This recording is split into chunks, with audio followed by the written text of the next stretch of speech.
Hello guys and welcome back into a new brand video. In today's tutorial, I'm going to show you how to use Save Replies feature in Instagram Business Mobile. So make sure to watch the video to the end and follow these simple steps. And if you find this tutorial helpful, do not forget to subscribe and leave a like. And now let's proceed with our video.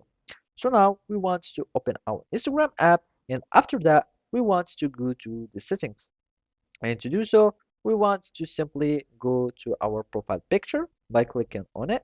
And then here, we want to go to the horizontal lines. So from here, it will allow us to go to the settings and activity. After that, we want to go to business tools.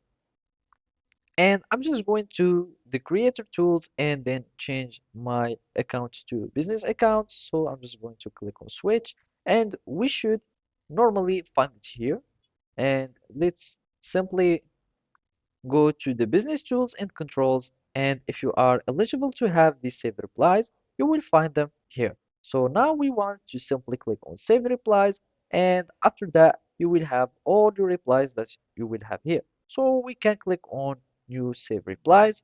You choose the message that you want to add. You give it a label. So you can label it however you'd like. You go to shortcuts and here you add the body of the message.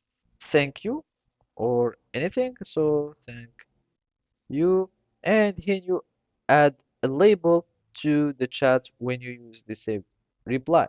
So here we can give it for a ship label or anything. You click on save, and this is a shortcut. So it will show you whenever you write a keyboard shortcut for the message above, your replies appears when this shortcut is the first word type.